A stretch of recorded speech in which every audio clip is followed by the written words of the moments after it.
हरे Krishna divine family, Radhe Radhe, हर हर Mahadev. So friends, कैसे हैं आप सब? आई होप आप सब अच्छे हैं, खुश हैं और पॉजिटिव हैं। अपने जीवन में नेगेटिविटी को साइड करके पॉजिटिविटी को क्रिएट कर रहे हैं। इसी आशा के साथ आप सभी का स्वागत करती हूँ आपके अपने चैनल में, स्पिरिचुअल बडीज टैरोट 818 में। सो फ्रेंड्स, आप सभी का तहे दिल से आभार व्यक्त करती हूँ। आप लोग जो वीडियोज़ को लाइक कर रहे हैं, शेयर कर रहे हैं, चैनल को सब्सक्राइब कर रहे हैं और कमेंट्स में बहुत सारी ब्लेसिंग्स, बहुत सारा प्यार, बहुत सारा आशीर्वाद मुझे भेज रहे हैं। आपकी सपोर्ट के लिए आप सभी को तहे दिल से धन्यवाद करती हूँ। सो फ्रेंड्स, ऐसे ही अपना साथ, अपना प्यार, अपनी आशीर्वाद मुझे देते रहिएगा। और आप लोग अगर अपने लिए पर्सनल रीडिंग बुक करवाना चाहते हैं तो नंबर मेरा यूट्यूब आईडी में आपको मिल जाएगा। वहाँ से आप मेरा नंबर ले सकते हैं, मुझे मैसेज कर सकते हैं। पर्सनल रीडिंग पेड होती है, सो आप लोग कॉल मत कीजिएगा, बस मैसेज कीजिएगा। आपको वहाँ पर आपका टाइमिंग और आपकी डेट बता दी जाएगी आपकी पर्सनल रीडिंग के लिए। सो फ्रेंड्स, चलिए आज का डाउनलोड ले लेते हैं। आज का डाउनलोड जो है वो हनुमान बाबा की तरफ से है। ठीक है, हनुमान जी आपको आज यहाँ पर कुछ बताने आए हैं। हम हमेशा ये देखते हैं, हम हमेशा रीडिंग में जब भी डाउनलोड्स होते हैं तो ये होता है कि आपको यूनिवर्स क्या बताना चाहते हैं, आपके आने वाले जीवन की जर्नी कैसी रहने वाली है, क्या आपके जीवन में होने वाला है। बट आज का डाउनलोड कुछ अलग है, क्योंकि हनुमान दादा की तरफ से जो डाउनलोड हुआ था वो ये है कि वो आपको ये बताना चाहते हैं कि आप अपने जीवन में कौन सी चीज़ों को परिवर्तन करें, मतलब कौन सी चीज़ों को शिफ्ट करें, कौन सी चीज़ों को चेंज करें, कौन सी आदतों को चेंज करें। सो आज हनुमान दादा कुछ आपको इस तरह की गाइडेंस देना चाहते हैं कि आपको कहाँ पर अपने जीवन में चेंज लाना है, कहाँ पर आपको अपने जीवन में बदलाव लाना है और कहाँ पर आपको किस आदत को आपको छोड़ना होगा। सो आज हम यही चेक करेंगे, क्योंकि दादा आपको जिस तरह, अब आपने बहुत सी रीडिंग्स आप सुनते होंगे या फिर आप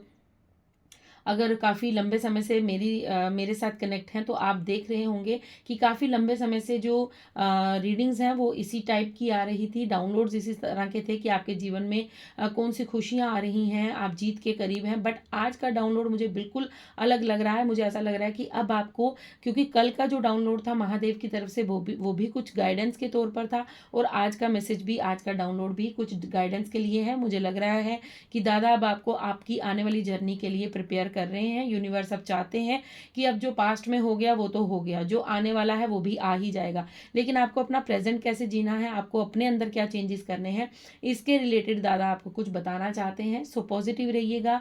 जनरल टाइमलेस कलेक्टिव रीडिंग है, सो आपसे जितना मैसेज रेजोनेट करेगा आपकी सिचुएशन के अनुसार आप रख लीजिएगा, क्योंकि आपको ज़्यादा पता होगा। मैं तो यहाँ पर डाउनलोड्स लूँगी, मैं तो यहाँ पर यूनिवर्स के दादा के जो मैसेजेस होंगे वही आपको दूंगी, बट आपको अपने अंदर झांकने की ज़रूरत है, आपको देखने की ज़रूरत है कि आपके अंदर क्या बदलाव आपको करने की ज़रूरत है। सो जो मैसेज आपसे रेजोनेट करेगा उसे रख लीजिएगा, बाकी को अदर्स के लिए रहने दीजिएगा, अलग अपने मित्रों के लिए जो हमारी सोल फैमिली है, क्योंकि बहुत सारे लोग रीडिंग्स को देखते हैं तो बहुत सी एनर्जी पिक होती है। हो सकता है आपके लिए 10 मैसेज हो सकता है आपके लिए 5 हो सकता है आपके लिए 3 हो या 1 हो। सो जो भी मैसेज आपके लिए आपकी सिचुएशन के अकॉर्डिंग रेजोनेट करेगा उसे रख लीजिएगा, बाकी को जाने दीजिएगा। तो चलिए स्टार्ट करते हैं और देखते हैं दादा आपको क्या कुछ चेंज करने के लिए कह रहे हैं, कौन से बदलाव लाने के लिए कह रहे हैं। सो ओके, अभी card, okay, thank you so much, thank you दादा, thank you so much. Okay, दादा बोल रहे हैं पहले भजन। ओके, सो पहले हम भजन से शुरुआत करेंगे। ठीक है, पहले मुझे गाइडेंस भजन की मिल रही है, तो पहले भजन सुनेंगे, अपनी जीवा और अपनी आत्मा को पवित्र करेंगे, क्योंकि राम नाम सुने बिना दादा भी मैसेज नहीं देंगे। सो पहले दादा की मर्जी है कि पहले राम नाम का गुणगान हो, उसके बाद जो है वो रीडिंग की शुरुआत की जाए। सो चलिए शुरू करते हैं। आप भी कनेक्ट कीजिएगा, ईश्वर, अल्लाह, जीसस, वाहेगुरु, आप जिन्हें भी मानते हैं आप उनका ध्यान कीजिएगा। चलिए स्टार्ट करते हैं।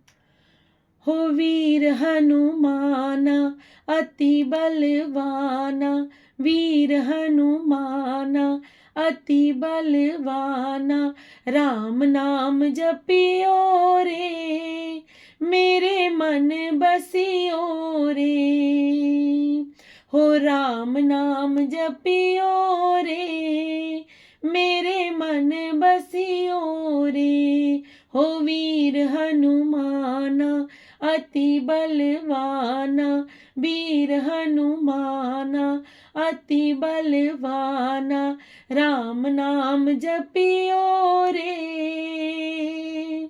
मेरे मन बसियो रे। जय श्री राम। सो आप लोग भी कमेंट्स में ज़रूर लिखिएगा जय श्री राम, जय वीर बजरंगे, हर हर महादेव। जो भी आपको उचित लगे ग्रेटिट्यूड पे ज़रूर कीजिएगा डिवाइन का, ठीक है। चलिए स्टार्ट करते हैं और देखते हैं आपके लिए क्या मैसेज आ रहा है। Thank you universe, thank you. जय श्री राम, जय श्री राम, जय श्री राम, जय श्री राम, जय श्री राम, जय श्री राम, जय श्री राम, जय श्री राम, जय श्री राम, जय श्री राम, जय श्री राम, जय श्री राम, जय श्री राम, जय श्री राम, जय श्री राम, जय श्री राम, जय श्री राम, जय श्री राम, जय Shri Ram. Thank you, thank you, thank you, thank you so much, thank you so much, thank you, thank you, thank you universe, thank you angels, thank you divine angels, thank you so much, thank you universe, thank you angels, thank you divine angels, thank you spirit guides, thank you my ancestors, thank you Shiv Shakti, thank you Shri Ganesha, thank you Radha Govind, thank you Mahakali, okay, thank you so much, thank you so much, thank you Veer Bajrangi, thank you so much, okay, okay।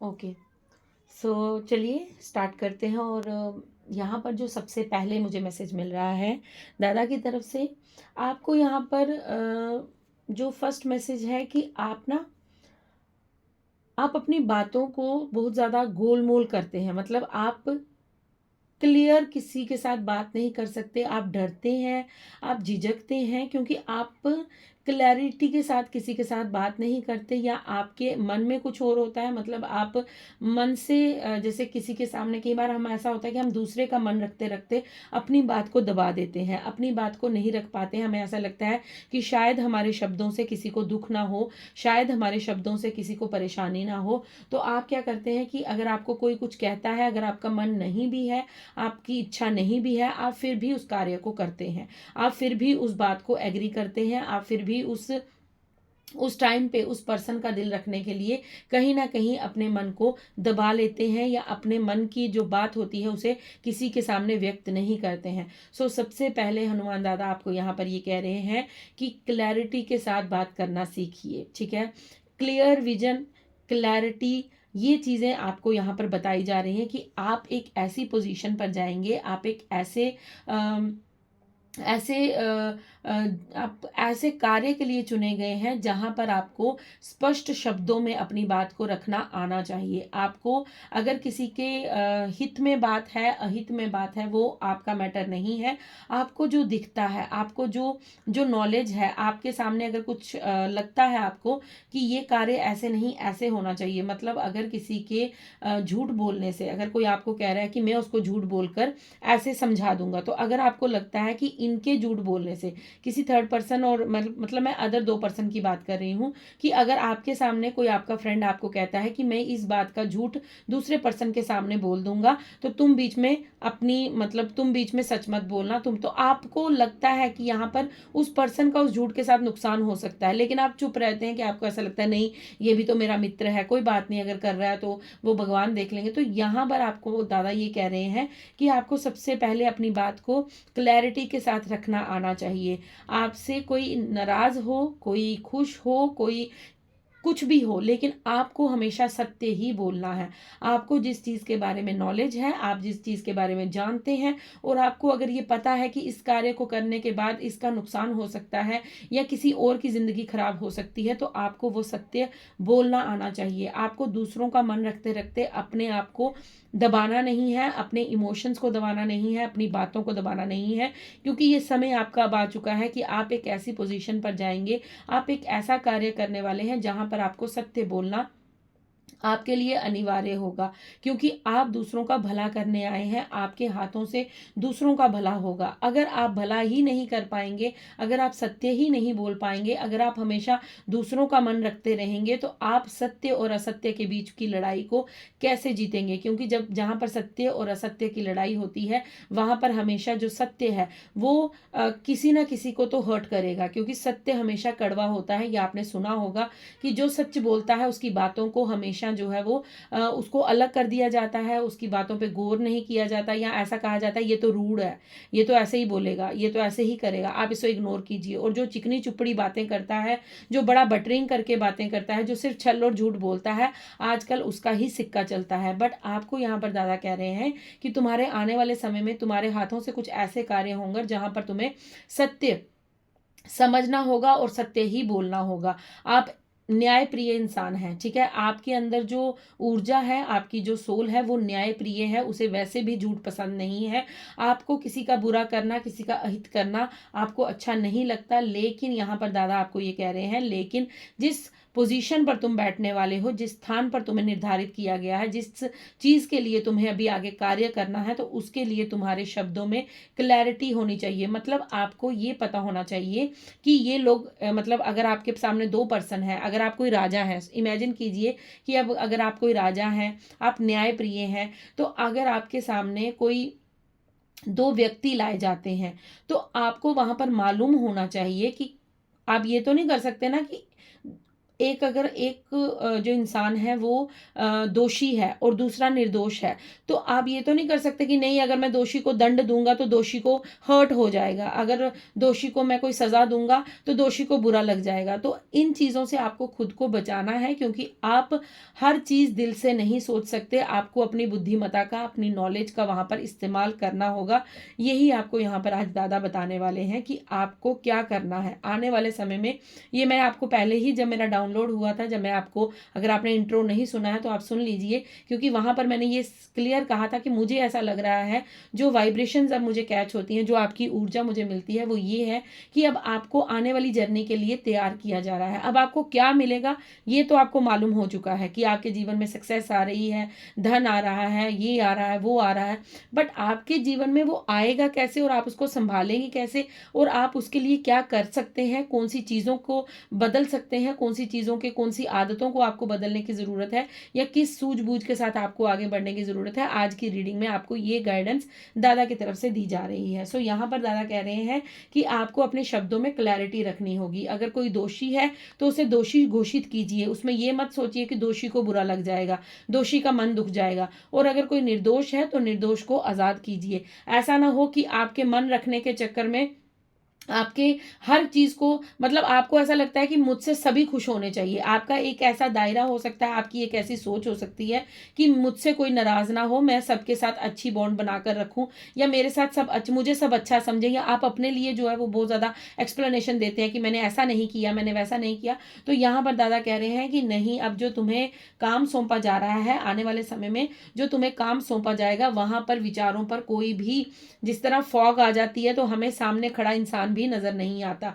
जब आपने देखा होगा सर्दियों के दिनों में जब fog रहती है, धुंध रहती है, सो क्या करती है वो हमें मतलब आगे का दूर का दिखता नहीं है, बट जब हम 2 कदम बढ़ते हैं तो तब हमें क्लैरिटी मिलती है।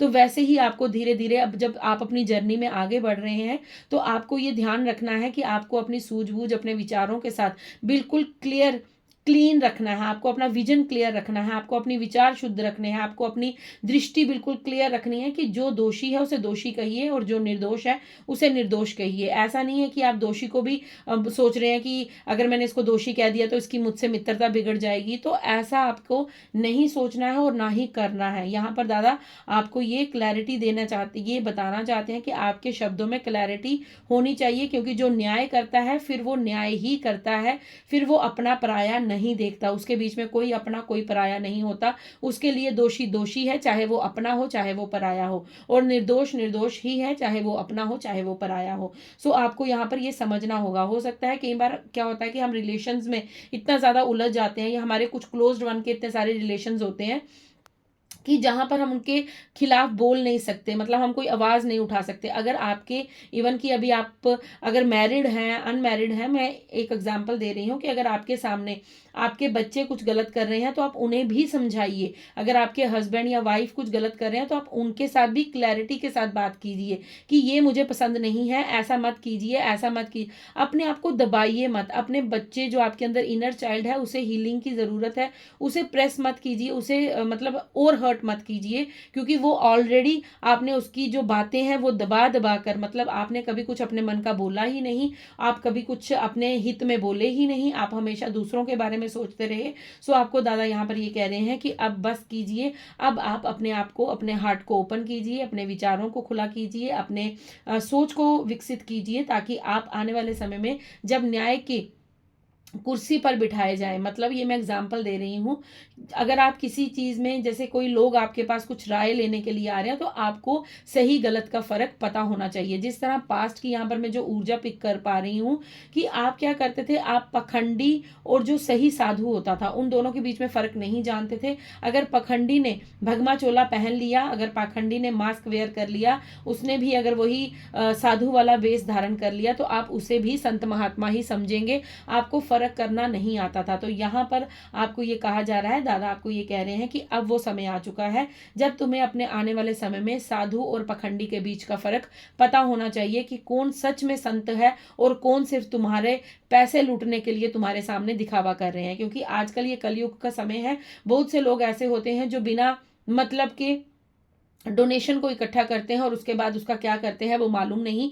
बट यहाँ पर कुछ ऐसी चीज़ें चलती हैं, ये आजकल के कलयुग की बात कर रही हूँ मैं, किसी भी संप्रदाय या किसी भी संस्था का यहाँ नाम नहीं ले रही। बट मुझे यहाँ पर, क्योंकि हम भी इसी 3D वर्ल्ड में रहते हैं, तो कुछ लोग करते हैं, कुछ साधु बनते हैं और कुछ पखंडी, कुछ जो अपने तप से, अपने जप से ईश्वर से कनेक्शन बिल्ड करते हैं और वहाँ से साधु बन जाते हैं, उन्हें वो भगवान का ज्ञान हो जाता है, वो भक्ति मार्ग पर चल पड़ते हैं। बट कुछ लोग तो यूं ही उनका भगमा चोला धारण करके इस तरह के पाखंड को आगे सपोर्ट करते हैं और उनको क्या होता है, इसकी वजह से हम लोगों का विश्वास टूट जाता है। हम लोग, अगर कोई सच में संत आएगा तो शायद हम उनको भी पहचान नहीं पाएंगे। तो यही चीज आपको यहाँ पर दादा समझाना चाहते हैं कि आपको अब अपने विजन में क्लैरिटी लानी, मतलब आपको अब सूझबूझ के साथ आगे बढ़ना है। अब आप पर कोई बहुत बड़ी जिम्मेदारी आने वाली है, आपके जीवन में कोई बहुत बड़ी रिस्पॉन्सिबिलिटी आपको देने वाले हैं ईश्वर, अल्लाह, जीसस, वाहिगुरु, आप जिन्हें भी मानते हैं, जिस भी धर्म से हैं, सो उनकी तरफ से आपके लिए कोई रिस्पॉन्सिबिलिटी आ रही है, जहां पर आप लोगों को न्याय करेंगे, लोगों को मार्गदर्शन करेंगे, लोगों को सही दिशा दिखाएंगे। जो शायद आपने अपनी स्पिरिचुअल जर्नी में सीखा है वो आप लोगों के साथ शेयर करने वाले हैं। सो यहाँ पर दादा ये कह रहे हैं कि अब समझो, अब इस बात को समझो कि तुम्हारे हर्ट करने से या ना हर्ट करने से ऐसा कुछ नहीं। क्योंकि यहाँ पर ये कलयुग जो है, ये तो इस तरह का है कि अगर हम अपने शरीर की एक बोटी बोटी भी कर कर किसी को दे देंगे तो तब भी वो इंसान खुश नहीं होगा। क्योंकि ये कलयुग है, यहाँ पर जितना जो झुकेगा उसको उतना ही पायदान बनाया जाता है। सो यहाँ पर दादा कह रहे हैं कि अगर तुम्हें किसी पोस्ट पोजीशन पर बिठाया जाएगा तो तुम्हारे अंदर पहले क्लैरिटी होनी चाहिए, तुम्हें मालूम होना चाहिए कि तुम्हें क्या डिसीजन किसको देना है। अब इस यहाँ पर दिल से नहीं दिमाग से सोचने की जरूरत है। पास्ट में बहुत सोच लिया, दिल से बहुत कर लिया लोगों के लिए, लेकिन अब भी लोगों के लिए करना है, लेकिन सही करना है, न्याय पक्ष बनना है, न्यायाधीश बनना है। ठीक है, आप न्याय के रास्ते पर आगे चलने वाले हैं। सो यहाँ पर दादा का फर्स्ट मैसेज आपके लिए ये है। देन आपके लिए 6 ऑफ पेंटिकल्स का कार्ड है। यही कार्ड मुझे दोबारा वही मैसेज दे रहा है कि आपको पाखंडी और साधु के बीच में का फर्क पता होना चाहिए। जिस तरह क्या होता है कि एक मैं यहाँ पर कहूंगी कि जिस तरह कुछ लोग जो है वो मांगते हैं, मतलब वो उनकी कोई हाथ पांव नहीं होते हैं, या उन्हें ईश्वर ने जिस तरह बनाया है, ईश्वर सबको प्रसन्न रखें, लेकिन यहाँ पर मैं एक मैसेज दे रही हूँ। तो एक सच में नीडी होता है और एक सिर्फ अपने मौज मस्ती के लिए पैसा इकट्ठा कर रहा होता है। मतलब उसे, उसके हाथ पांव सलामत हैं बट फिर भी वो मांग रहा है और अपने लिए धन इकट्ठा कर रहा है। सो यहाँ पर ये चीज बताई जा रही है आपको कि आपको ये भी जानना होगा कि आपको अपना धन कहाँ पर देना है, आपको चैरिटी कहाँ करनी है, आपको दक्षिणा किसे देनी है, आपको दान धर्म कहाँ करना है। ऐसा नहीं हो कि आप किसी ऐसे पर्सन को दक्षिणा दे दें, आप ऐसे पर्सन को अपना धन दे दें जिसको जरूरत ही नहीं है, जिसके पास ऑलरेडी बहुत सारा धन पड़ा हुआ है, लेकिन वो फिर भी अपनी मस्ती के लिए, अपने मौज के लिए, अपने जीवन को आसान करने के लिए आपसे पैसा मांग रहा है और आप उसे दे रहे हैं। सो आपको बैलेंस्ड होना पड़ेगा, मतलब आपको बैलेंस्ड होकर ये चीज डिसाइड करनी है कि आपके जीवन में आपको एक तो क्लैरिटी लानी है, दूसरा आपको पाखंड और सत्य के बीच का फर्क जानना होगा कि कौन पाखंडी है, कौन सत्य में, जिसको जरूरत है, जिसके पास सच में खाने को रोटी नहीं है उसे दीजिए, वो आपका कर्म है, वो आपका दान है, वो आपका धर्म है, जिसका आपको कई गुना ज्यादा रिवॉर्ड मिलेगा, मतलब मिलता है। अब ये मत सोचिएगा कि मैं उसको दूंगा तो मुझे पता नहीं कितना मिल जाएगा। निस्वार्थ भाव से आप जो सेवा करते आए हैं वही आप आगे कंटिन्यू कीजिए। बट जब दे रहे हैं तो ये जरूर ध्यान रखिएगा कि क्या उस पर्सन को सच में नीड है या फिर वो सिर्फ अपनी सुख सुविधाओं के लिए, क्योंकि कुछ लोग सिर्फ धन को इकट्ठा करने के लिए, मैंने अभी रिसेंट एक वीडियो देखी थी, तो मुझे उस वीडियो में मैं देखकर शॉक रह गई, क्योंकि उस इंसान के पास जो लेटेस्ट आईफोन था वो उसके पास था, और वो मतलब बैगर था, मतलब भिखारी था, वो मांगता था। तो उसे जब लोगों ने रोक कर पूछा कि तुम्हारे पास ये फ़ोन कहाँ से आया, तो उसने बोला मांग कर। तो मतलब उसने मांग कर लिया क्या, फ़ोन लिया उसने, मतलब आई फोन का जो लेटेस्ट मॉडल है वो उसने अपने लिए बाय किया। तो आप सोचिए समझिए कि क्या उसे किस चीज़ की ज़रूरत थी। तो वो धन कहाँ गया, उसके फ़ोन में गया, जिससे उसकी कोई भी मदद नहीं हुई। अगर वही धन 4 लोगों के मुंह में रोटी जाती उस धन से, या उस इंसान को छत मिल जाता, या उस इंसान की कोई प्यास थी वो बुझ जाती, तो वो धन जो था वो एक कर्म बन जाता है, वो आपका भी अच्छा कर्म है। और आपने जो उस आदमी को, उस इंसान को जो आपने दान दक्षिणा दी है, वो भी कई गुना ज़्यादा लौट कर आपके पास, क्योंकि वो ब्लेसिंग्स देता है आपको, और ब्लेसिंग्स के रूप में वो आपके पास वापस आती है। तो आपको यहाँ पर दूसरी चीज़ ये समझाई जा रही है कि आपको सत्य और असत्य के बीच का फ़र्क जानना होगा। पहला आपको क्लैरिटी लानी होगी, आपको अपनी बातों को बोलना आना चाहिए, आपको पता होना चाहिए कि अगर कोई गलत कर रहा है तो उसको आप बोलिए कि आप यहाँ पर गलत है, मैं इसमें आपका साथ नहीं दे सकती या नहीं दे सकता। देन उसके बाद आपकी जो सेकंड मैसेज है वो ये है कि आपको सत्य और असत्य, पखंड और जो पखंड के बीच में जो पखंडी है उनको पहचानना आना चाहिए, और जो सच में संत है उन्हें भी आपको पहचानना आना चाहिए। देन उसके बाद आपके लिए है 9 ऑफ कप्स का कार्ड। सो तब उसके बाद जाकर आपके जीवन में आपकी विश फुलफिलमेंट होगी, क्योंकि जिन मुरादों को, जिन दुआओं को आप मांग रहे हैं, जिस चीज़ की आप काफ़ी लंबे समय से प्रतीक्षा कर रहे हैं, उस मार्ग पर तो आप चल पड़े हैं, लेकिन उस मार्ग में चलते हुए आपको भी कुछ बदलाव अपने अंदर लाने होंगे। अगर आप ऐसे ही रहेंगे भोले भाले, भोले रहिए, चालाक चतुर नहीं बनना है, लेकिन आपको क्लैरिटी लानी है अपनी बातों में, अपनी विचारों में, अपनी सोच में, कि क्या सही है क्या गलत है। समझ आपको है, मैं यहाँ पर ये नहीं कहूँगी कि आपको समझ नहीं है। अगर आपको समझ नहीं होती तो ये कार्ड नहीं आता, क्योंकि ये न्यायाधीश का जो कुर्सी पर आपको बिठा दिया गया है, मतलब आप किसी का न्याय कर रहे हैं। तो आपको समझ है, बट आप बोल नहीं पाते हैं, आप किसी का दिल नहीं दुखाना चाहते, आप हर्ट नहीं करना चाहते। तो यहाँ पर ये चीज़ क्लैरिटी के साथ मुझे सुनाई दे रही है कि आपको अब ऐसा बनना होगा कि आपको सत्य को सत्य और असत्य को असत्य कहना आना चाहिए। अगर कोई उचित है तो उसे उचित कहिए, खुले दिल से कहिए, खुले बाहों से उसको स्वीकार कीजिए कि ये इंसान सत्य है, ये इंसान सच बोल रहा है। और अगर आपके सामने कोई पाखंड कर रहा है, कोई झूठ बोल रहा है, कोई चालाकी कर रहा है, कोई चतुरता कर रहा है, कोई आपको मूर्ख बना रहा है, तो उसके खिलाफ भी आपका बोलना फर्ज बनता है। देन उसके बाद आपको किसको डोनेशन देनी है, किसको नहीं देनी है, किसके साथ आपको खड़े रहना है, किसके साथ नहीं खड़े रहना है, किसके पक्ष में बोलना है, किसके पक्ष में नहीं बोलना है, ये आपको आना चाहिए। यहाँ पर दादा आपको ये चीज़ें समझा रहे हैं। देन उसके बाद आपके लिए 9 ऑफ कप्स का कार्ड है कि आपके जीवन में फिर वो सब कुछ होगा, वो सारी चीज़ें, वो सारी मुरादें आपकी कंप्लीट होंगी, क्योंकि आपके लिए ये जो मार्ग बताया जा रहा है, ये जो आप जिस जर्नी पर आप चल पड़े हैं, तो आपका एंड कहाँ पर है, आपके जो जर्नी का एंड है वो यही है कि आपके भाग्य का पहिया आपके फेवर में घूम रहा है, समय आपका साथ दे रहा है, आपको ऊंचाइयों पर लेकर जाएगा ये समय, आपकी हर मुराद को पूरा करेगा ये समय। आपको नॉलेज गेन करनी है, आपको बुक्स पढ़ने का अगर मन करता है, या आप पढ़ सकते हैं, आप अपने ग्रंथ पढ़ सकते हैं। आपको अगर कोई अपनी पुरानी जो हमारी कथाएं होती हैं अगर वो पढ़ना चाहते हैं, वो, क्योंकि आपको नॉलेज लेनी है, आपको जितनी ज़्यादा नॉलेज आप गेन करेंगे उतना ही ज्ञान आपका बढ़ेगा, और उतनी ही जल्दी आप इस मार्ग पर आगे बढ़ेंगे। क्योंकि आपका जो जर्नी है वो, मुझे ऐसा लग रहा है कि आपकी जर्नी दूसरों को मार्ग दिखाना है, मतलब दूसरों का मार्गदर्शन करना है, दूसरों के लिए आपके जो डिसीजन होंगे वो मैटर करेंगे, मतलब आप क्या बोलते हैं, क्या कहते हैं, आपके शब्दों में क्या पावर है, या आप किस तरह से सत्य का साथ देते हैं, वो सभी चीज़ें मुझे यहाँ पर लग रही हैं कि आपके जीवन में फिर आपकी जो ये मटेरियलिस्टिक चीज़ें हैं, जो भी आपकी इच्छाएं हैं, जो भी आप पाना चाहते हैं, जो भी आपकी छोटी से छोटी लेकर बड़ी से बड़ी हर मुराद पूरी की जाएगी। आप बस खुश रहिए अपने जीवन में। ये जो 2-3 बातें यहाँ पर आपको गाइडेंस के तौर पर दादा बता रहे हैं उसे कंप्लीट कीजिए, क्योंकि उन पर काम कीजिए। अब आप इस जर्नी पर चल पड़े हैं, तो आपको खुद के अंदर भी तब्दीली लानी होगी, आपको खुद के अंदर भी चेंज लाना होगा, और बैलेंस भी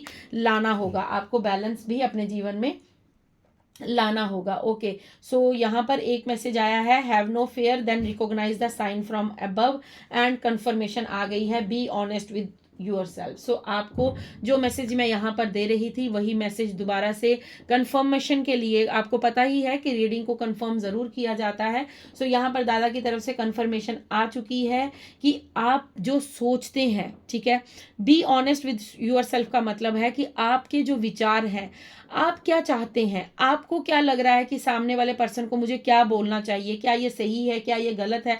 तो जो आपके मन के विचार हैं उन्हें खुलकर सामने रखिए, उसे दबाइए मत, उसे बंद मत कीजिए, क्योंकि आपको सत्य जानना है और आपको उस सत्य को बताना है। आप अगर जानते हैं कि जो आपके सामने पर्सन खड़ा है वो पाखंडी है, तो उसे अपनी जिंदगी से बाहर कीजिए, उस पर कोई दया मत कीजिए, उसे अपने से दूर कर दीजिए। अगर आप उसके लिए कोई एक्शन नहीं ले सकते तो उसे अपने जीवन में एंट्री भी मत दीजिए, उसे एलो ही मत कीजिए कि वो आपके दायरे में आए और आपको फिर मूर्ख बनाए। तो अगर आपको कुछ ऐसा पता, अगर आपके अंदर B honest with your self का मतलब कि आप हमेशा अपने साथ जो है वो अगर आपको लगता है कि मुझे ये चीज़ बोलनी चाहिए तो बोलिए, किसी ने नहीं रोका है आपको, बोलिए, अपने मन के विचारों को बाहर लाइए। 5 नंबर का कार्ड है, क्योंकि 5 नंबर जो है वो ट्रांसफॉर्मेशन को बताता है। अगर आप इस कार्ड को ध्यानपूर्वक देखेंगे तो आपको दिखेगा कि एक यहाँ पर फीमेल है, देन उसके शोल्डर पर किसी ने हाथ रखा है और ये हाथ यूनिवर्स के हैं। ये हाथ जो है देखिए आपको दिख रहे होंगे, I hope.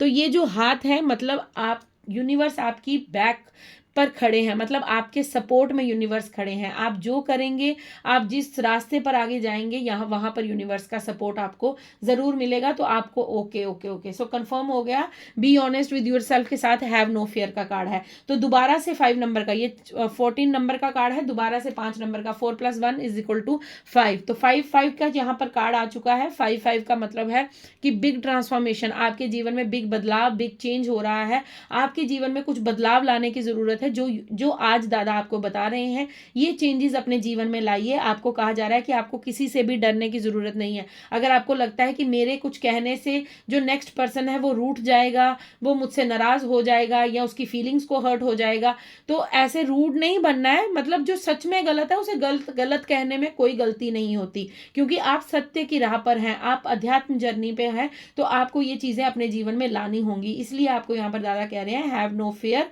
B honest with yourself. आपको किसी भी चीज से डरने की जरूरत नहीं है। आप जैसे हैं, आपको किसी को भी साबित नहीं करना है कि मैंने ऐसा क्यों किया, वैसा क्यों किया, मैं ऐसी नहीं हूं, मैं वैसी नहीं हूं, या मैं ऐसा नहीं हूं, मैं वैसा नहीं हूं। जिसको जो सोचना है लेट इट बी, सोचने दीजिए। आप अपने ईश्वर के सामने सच्चे हैं, आप अपने परमात्मा के सामने, अपने वाहिगुरु के सामने, अपने जीसस के सामने, अल्लाह के सामने जब आप सच्चे हैं तो आपको किसी को भी अपने आप को प्रूव करने की जरूरत नहीं है। आपको किसी से भी डरने की जरूरत नहीं है। क्यों जरूरत नहीं है? क्योंकि यूनिवर्स आपके सपोर्ट में खड़े हैं, यूनिवर्स आपका साथ दे रहे हैं, आपके साथ ईश्वर जो है वो आपको हर दम गाइडेंस दे रहे हैं और हर दम आपको एक ना एक मैसेज दिया जा रहा है। छोटी छोटी चीजों के लिए आपको बताया जा रहा है और आपको क्या चाहिए।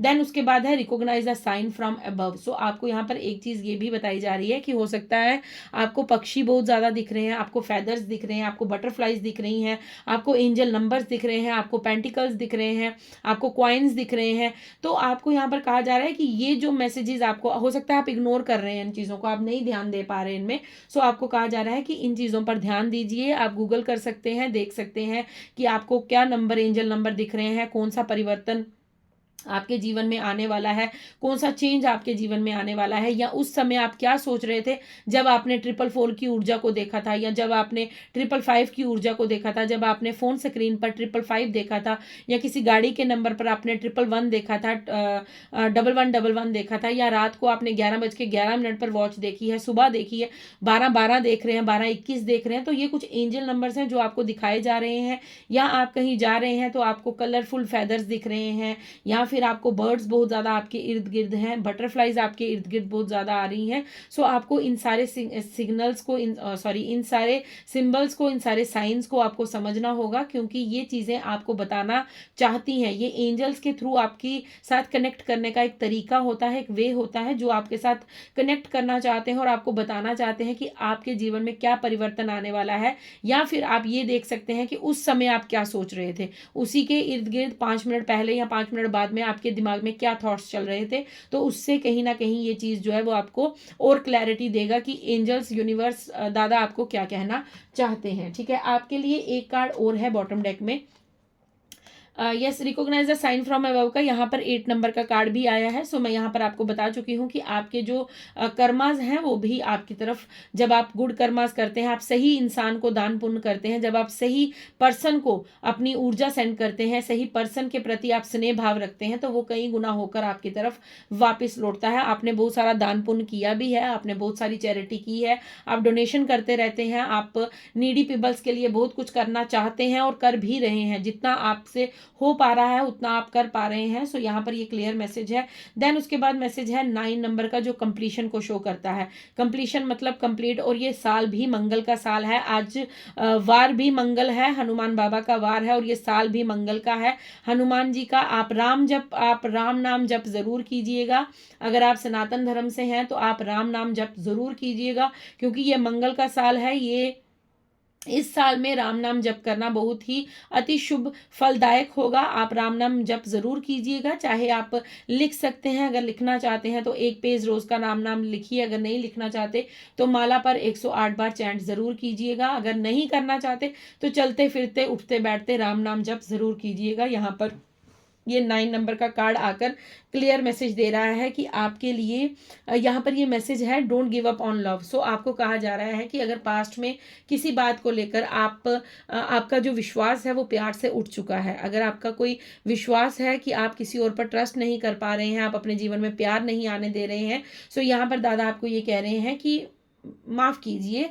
जो होता है जो अच्छे के लिए होता है, मतलब आप अगर पुरानी चीज़ों को, पुरानी गलतियों को, पुराने मेमोरीज को डिलीट नहीं करेंगी, फॉरगिव नहीं करेंगे, तो आप अपने जीवन में आगे, अपने आने वाले जीवन में जो आपको यूनिवर्स द्वारा प्यार भेजा जा रहा है, जो आपके जीवन में एक ट्रू लव आना चाहता है, वो कैसे आपके जीवन में एंट्री लेगा। जिस तरह हमारे घर का सामान होता है, जब तक हम अपने पुराने, सपोज हमने कोई नया सोफ़ा देखा है, हमें वो सोफ़ा चाहिए, तो हमें वो सोफ़ा लेने के लिए हमारे पुराने सोफ़े को एक्सचेंज करना पड़ेगा, या उसे बेचना पड़ेगा, या उसे बाहर फेंकना पड़ेगा, तभी हम अपने जीवन में, अपने घर में एक नया कोई भी सामान, फर्नीचर ला सकते हैं। तो इसी तरह अगर आपके साथ कोई पास्ट में धोखा हुआ है, छल कपट हुआ है, सो आपको वहां से उस चीज़ को धीरे धीरे करके उस मेमोरी को डिलीट करना होगा। उस मेमोरी को आपको धीरे धीरे जो है अपनी ज़िंदगी से लेट गो करना होगा, फॉरगिव करना होगा। आप जितना उस इंसान को फॉरगिव करते जाएंगे, जितना आप ये सोचेंगे कि अगर मेरे साथ ये ना होता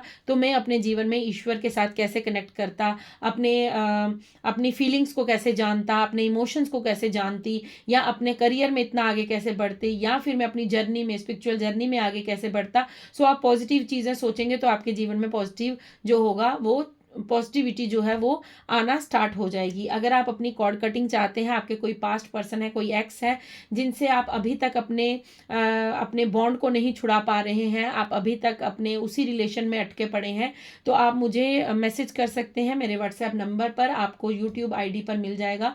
कॉर्ड कटिंग जो है वो पेड होती है। सो अगर आप करना चाहते हैं, तो करवाना चाहते हैं, तो आप ज़रूर मुझे मैसेज कीजिएगा। सो मैं आपकी इस प्रोसेस में मदद कर दूंगी जितनी मुझसे होगी। बट आपके लिए यहाँ पर ये बहुत ही ब्यूटीफुल रीडिंग है। आई होप आपसे रेजोनेट हो। अगर रेजोनेट होती है, प्लीज़ लाइक शेयर कमेंट ज़रूर कीजिएगा, जय श्री राम ज़रूर लिखिएगा। आई होप कि आपको जो यहाँ पर गाइडेंस मिली है, जो दादा की तरफ से आपको मैसेजेस मिले हैं, वो आपको कहीं ना कहीं वो हेल्पफुल रहेंगे आपके जीवन में, आपको आगे जर्नी में आगे बढ़ने के लिए आपको मददगार साबित होंगे। यहाँ पर एक मैसेज और मुझे जाते जाते मिल रहा है कि आप में से बहुत से लोग जो हैं वो चाय कॉफ़ी का इंटेक बहुत ज़्यादा कर रहे हैं। सो प्लीज़ थोड़ा सा रोक लीजिए, इस चीज़ को थोड़ा सा कम कीजिए। हो सकता है ये कहीं ना कहीं आपकी हेल्थ इश्यूज़ में थोड़ी सी रुकावट पैदा कर रही हो, या आपको हेल्थ इश्यूज़ हो सकते हैं। सो चाय कॉफ़ी जो भी आप ले रहे हैं उसका इंटेक थोड़ा सा कम कीजिए। ये मुझे जाते जाते जो दादा की तरफ से मैसेज मिला है वो मैं आपको दे रही हूँ। अगर आप लोग सच में ज़्यादा चाय कॉफ़ी ले रहे हैं तो मुझे कमेंट बॉक्स में ज़रूर बताइएगा। हो सकता है ये कुछ ऐसे मेरे जो सोल फैमिली है वो ले रहे हैं, सबके साथ हो सकता है ये मैसेज रेजोनेट ना करे, बट जिनके साथ होगा, अगर वो चाहें तो वो मुझसे शेयर कर सकते हैं। मुझे कमेंट्स में ज़रूर बताइएगा कि ये मैसेज किन लोगों से रेजोनेट हुआ है। So thank you so very much. आप सभी का एक बार फिर से आभार प्रकट करती हूँ। आप सभी को तहे दिल से मैं प्यार सेंड करती हूँ, ब्लेसिंग सेंड करती हूँ, दुआएं सेंड करती हूँ कि आप लोगों के जीवन में, आपकी स्पिरिचुअल जर्नी में आप काफ़ी आगे जाएं और अपने जीवन की हर ऊंचाइयों को, हर विश को कंप्लीट होता हुआ देखें। So thank you so very much. मैं आप सभी से अब विदा लूंगी।